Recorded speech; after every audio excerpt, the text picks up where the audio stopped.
है। मैं डोंगरगढ़ के पास एक गाँव छोड़ी वहां का रहने वाला हूँ। इस धंधे में आने से पहले नौकरी करता था। बहुत सारे लोगों की चाहत होती है नौकरी करना, मेरी मजबूरी थी नौकरी करना।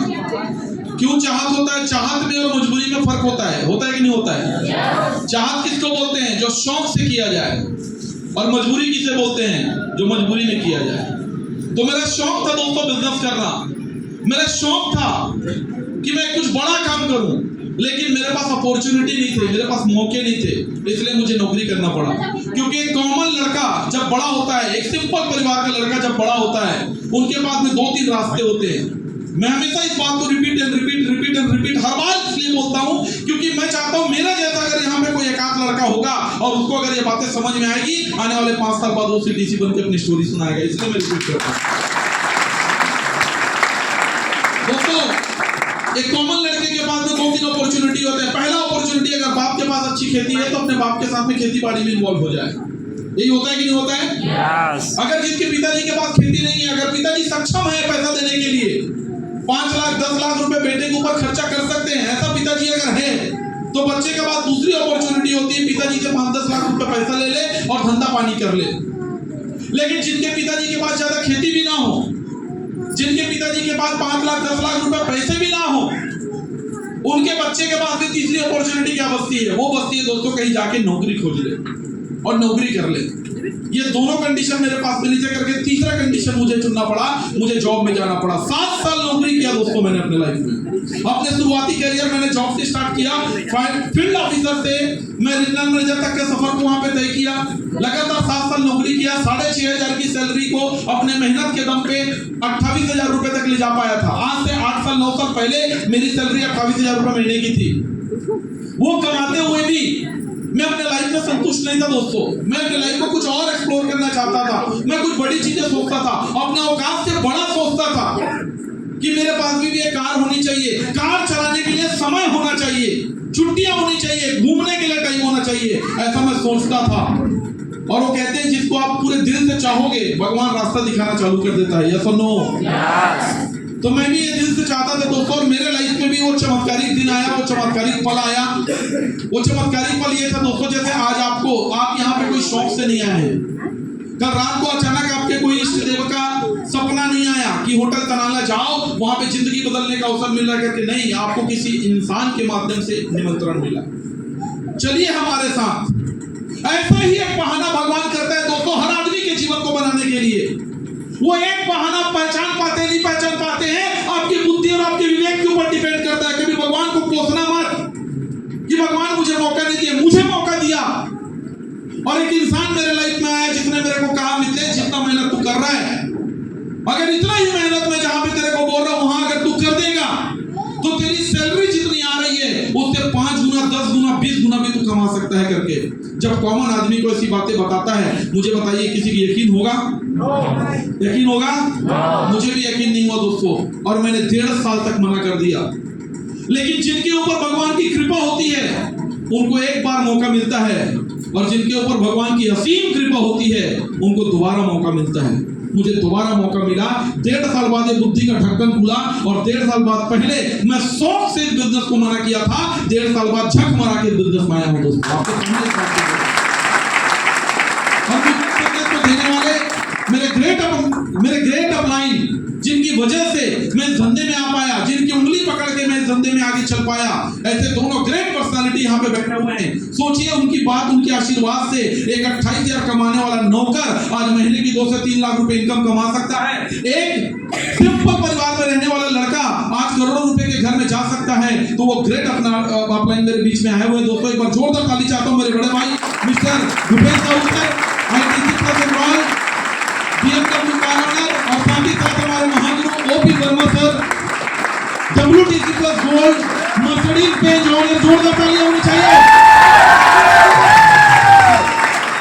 मैं आपको हर बार इस बात को बोलता हूं दोस्तों, बस इतना ही बोलना चाहता हूं। मैं आज अपने अपलाइन का अपरेंट सेट लगाना चाहता हूं और आपको बताना चाहता हूं, मुझे अगर आप सुन रहे हैं, मुझे अगर आप समझ रहे हैं, कॉमन 28 लाख कमाने वाले लड़के के जीवन में अगर इतना परिवर्तन आ सकता है, बाइक को जो आदमी साला पेट्रोल की टंकी को नजर मार के घर से निकलने वाले लड़के के आज 20 लाख की गाड़ी में टैंक फुल होता है। आज खपरा छानी के घर में रहने वाला लड़का अगर 1.25 करोड़ के घर में जा रहा है, कभी साला ट्रेन के जनरल बोगी में 20-30 बार फ्लाइट की यात्रा किया है, वो दोनों ग्रेट अपलाइन इधर पहुंचे हुए, सुन लेना, जिंदगी बदल जाएगी, मैं गारंटी देता हूं। मेरे बदले दोस्तों, जितने सपने मैंने बचपन में देखा था, जितने सपने मैंने अपने किशोरावस्था में देखा था, वो सारे सपने लगभग आज मेरे पूरे हो चुके हैं। अब जो जवानी में देख रहा हूं, साल आने वाले 5 साल में एक करके पूरा करके दिखाऊंगा। ये मेहनत की वजह से मैंने कभी लाइफ में नहीं सोचा था कि 2.5 साल के अंदर मेरे घर में कार आएगा। इस बिजनेस की वजह से 2.5 साल के अंदर में कार आया। मैं दूसरी कार को कोई जन्म में नहीं सोचा था दोस्तों। मुझे ऐसा लगा था दूसरी कार लेने के लिए दूसरा जन्म लेना पड़ेगा, लेकिन माय लाइफ चली, मेरी दूसरी कार भी आई दोस्तों। और आज इस भरी सभा में कहना चाहता हूँ, दूसरी आई है, आखिरी नहीं है। 55 लाख रुपए का फॉर्च्यूनर भी इंतजार कर रहा है, वो भी बहुत जल्दी आ जाएगा। इसी काम को करके, जिस काम को लोग निम्न समझते हैं, ये 3 छोटा काम करके, खरीदी, उपयोग और प्रचार। मैंने खरीदी किया, मैंने उपयोग किया और मिलकर इस बिजनेस का प्रचार प्रसार करना चालू किया दोस्तों। अगर ये 3 सिंपल काम करके मेरे जीवन में परिवर्तन आ सकता है, सर ने यही बातें मुझे किया था, यही बातें का वादा मैंने किया था। मैंने मुट्ठी बांध के बोला था, सर अगर 3 साल में सफलता मिल सकती है, 5 साल में सफलता मिल सकती है, बताइए मुझे क्या करना पड़ेगा। सर ने यही 3 काम बताया। आईडी की बात की है, मुझे सर ज्यादा सफल होना है, मुझे जल्दी सफल होना है, उसका फार्मूला बताइए। सर ने होम कॉपी का फार्मूला बताया और आज छाती ठोक के कहता हूं, 5 आईडी से स्टार्ट किया था, इसलिए 5 साल में एनटीसी बन के आपके सामने आया हूं। जनते की ये धंधे को चिल्लर मत समझना, ये धंधे को चिल्लर मत समझना, चॉकलेट वाला धंधा नहीं है दोस्तों। ये वो तो 10,000 रुपए की मिनिमम आईडी भयंकर, वो क्या बोलते हैं, पेंशन आश्रित वाले नंबर है। मजाक नहीं कर रहा हूँ। अगर जिसके शरीर में गर्मी है, सच बताता हूँ, ट्राइपोड या 5 आईडी चाहिए, फिर देखिए बिजनेस कैसे लगता है। आज मार्केट में लाखों रुपए लगाने के बाद हाहाकार मची हुई दोस्तों, हमारा क्या जाएगा। लॉकडाउन के बारे में बता दिया, सिंपल धंधा कर रहे हैं। चलिए बातें नहीं करूंगा, मेरे गुरुदेव को सुनना है, क्योंकि अभी मुझे भी 2,10,000 तक पहुंचना है। जाना चाहते हैं आप भी? आइए, चलो जाएंगे अपन थाईलैंड। जाना चाहते हो तो बोलो मेरे साथ जोर से, चलो। और थाईलैंड की स्टोरी बता दूं क्या, हवाई जहाज की बता दूं, फिर रखते हैं बात। जाना चाहते हैं?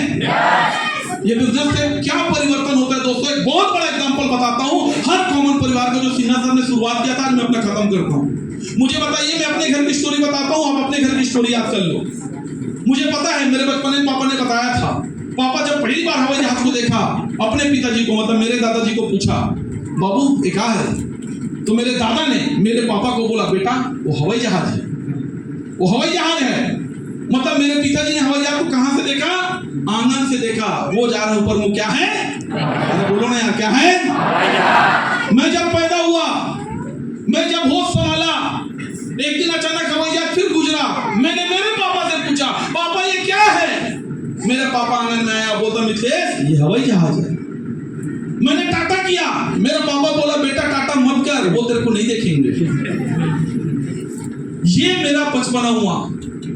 लेकिन माय लाइफ बिजनेस में आया और एक दिन ऐसा आया कि मैं और मेरे पापा प्लेन में बैठे थे। मैंने खिड़की खोला और बोला, पापा नीचे झांक के देख, हमारा गांव जा रहा है साहब। वो भी नहीं देखेगा। ये एक परिवर्तन। दूसरा परिवर्तन मैंने माय लाइफ को और दिल से किया। मेरी एक दिन एनिवर्सरी की टाइम थी। एनिवर्सरी में मेरी छोटी सी बेटी पैदा हो गई थी। जिसने मुझे पैदा किया उसको बैठा के देखा, देख पापा नीचे, ये अपना गांव जा रहा है। और जिसको मैंने पैदा किया, अगर इस धंधा में नहीं होता, मैं भी आंगन में खड़ा होता, मेरी बेटी को बोलता, देख बेटी ऊपर से जा रहा, वो क्या है? अरे बोलो क्या है? हवाई जहाज। लेकिन देखिए करिश्मा मेरे गुरुओं का, देखिए करिश्मा है माय लाइफस्टाइल बिजनेस का। जिसको मैंने पैदा किया उसको भी हवाई जहाज में बैठाया और खिड़की उठाया और बोला, बेटी झांक के देख, तेरा बाप का गांव जा रहा है।